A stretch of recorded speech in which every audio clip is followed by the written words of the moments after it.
नमस्कार दोस्तों, आप सभी का हमारे चैनल यूनि विकास में स्वागत है। आज हम लोग यूपीएससी मुख्य परीक्षा 2025 के संदर्भ में संभावित प्रश्नों की चर्चा करेंगे, जिसका संबंध जीएस पेपर 1 से है।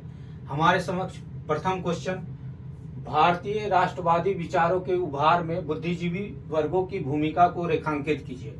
यानी भारत में जो राष्ट्रीय आंदोलन का विकास हुआ, उसमें बुद्धिजीवी वर्ग ने किस हद तक अपना योगदान दिया है। उत्तर देखें, 19वीं शताब्दी के उत्तरार्ध में माना जाता है कि भारत में राष्ट्र आंदोलन का विकास हुआ। इसमें भारतीय बुद्धिजीवी वर्गों ने महत्वपूर्ण योगदान दिया। लेकिन इससे पूर्व विश्व में बहुत सारी ऐसी घटनाएं हुई थी या बहुत सारे ऐसे विचारक हुए थे जिनका प्रभाव हमारे बुद्धिजीवी वर्गों पर पड़ा। जैसे अमेरिका की क्रांति, फ्रांस की क्रांति, इटली का एकीकरण, जर्मनी का एकीकरण, Rousseau, Voltaire, Montesquieu, Thomas Paine जैसे विचारकों के विचारधारा ने हमारे बुद्धिजीवी वर्गों को प्रभावित किया, जिसका संबंध डायरेक्ट रूप से या प्रत्यक्ष रूप से हमारे राष्ट्र आंदोलन के विकास में सहायता मिले या पड़ा। भारतीय विचारकों में देखें तो बुद्धिजीवी वर्ग में दादा भाई नौरोजी, आरसी दत्त, जिन्होंने ब्रिटिश कालीन औपनिवेशिक चरित्र को उजागर किया धन निकासी के सिद्धांत के माध्यम से।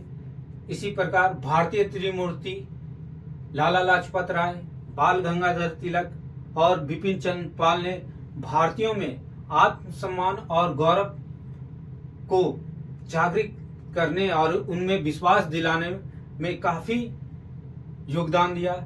दयानंद सरस्वती, जिन्होंने वेदों की और लौटों की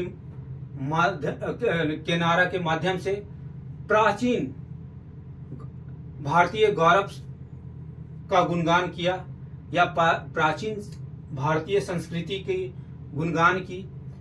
स्वामी विवेकानंद ने एक स्टेटमेंट दिया था जिसका प्रत्यक्ष प्रभाव हमारे राष्ट्र आंदोलन विकास पर पड़ा।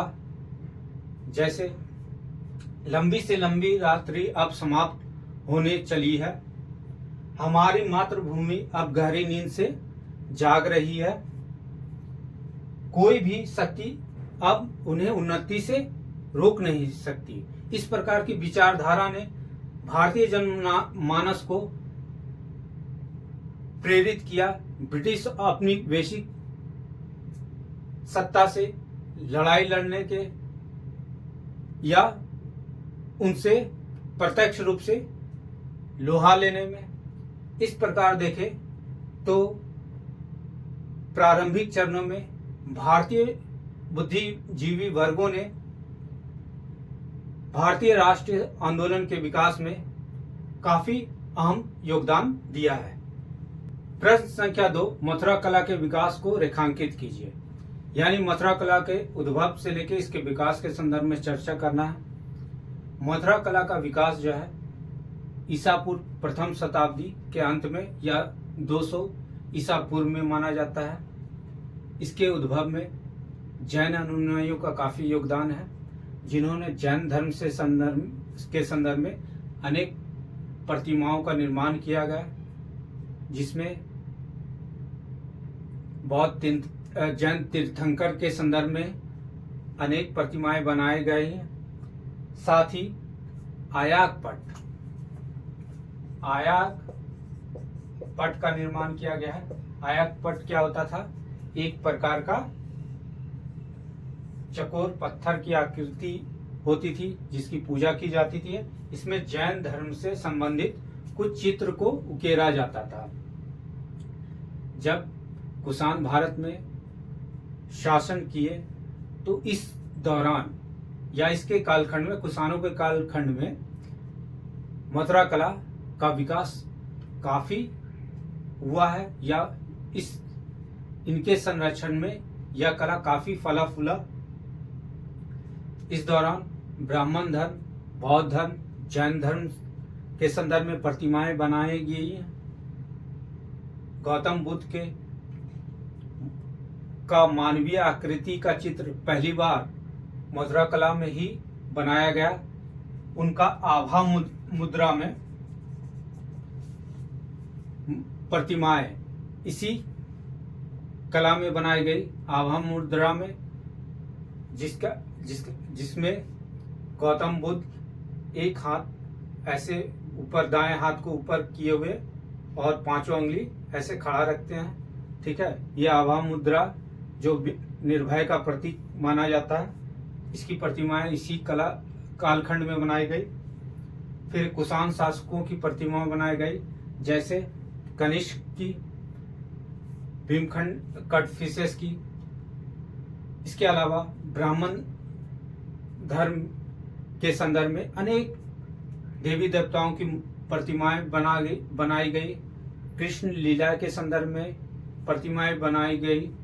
इस प्रकार देखें तो द्वितीय 200 ईसा पूर्व में यह कला उद्भव होके कुषाण शासकों के कालखंड में काफी विकास किया है।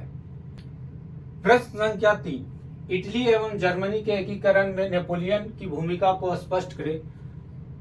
फ्रांस का शासक नेपोलियन बोनापार्ट, जो सैन्य अभियान और महाद्वीपीय व्यवस्था के लिए जाना जाता है, इसके कारण इटली एवं जर्मनी के एकीकरण की प्रक्रिया में काफी सहायता मिली। इटली में देखें तो वहां बोरबोन वंश का शासन था, उसको अंत किया। इसके अलावा ऑस्ट्रिया के प्रभाव को समाप्त कर इटली को फ्रांस के अधीन कर वहां पर भौगोलिक एवं राजनीतिक एकता कायम करने का काम किया। इसके अलावा इटली की कलाकृतियों को जब फ्रांस के द्वारा प्रयोग किया जा रहा था, तब इटली वासियों में एक प्रकार का आत्मसम्मान और आत्मगौरव की भाव जगी, जिसके कारण इटली वासी अब यह सोचने लगे कि हम एकीकृत होके अपना एक अलग देश बनाए। इसी प्रकार की भावना जर्मनी में उभरी जब नेपोलियन ने 300 छोटे छोटे द्वीपों को या टुकड़ों को अपने सैन्य अभियान के माध्यम से विजित कर इसे मात्र 39 टुकड़ों में बदल दिया और वहां पर रायन संघ की स्थापना की। इसके अलावा महाद्वीपीय व्यवस्था के कारण जर्मनी का व्यापार काफी ठप हो रहा था, उसका निर्यात प्रभावित हो रहा था, जिससे जर्मनवासी यह सोचने लगे कि हमें प्रशासनिक रूप से बदलाव लाने की आवश्यकता है।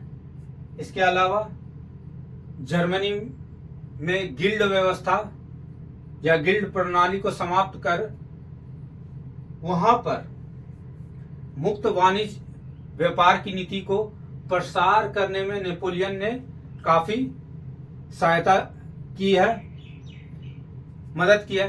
इससे नेपोलियन की इन गतिविधियों के कारण इटली एवं जर्मनी में एकीकरण की भावना जागृत हुई, जो आगे चल के एकीकरण की प्रक्रिया को आगे बढ़ाने में काफी सहायता प्रदान किया।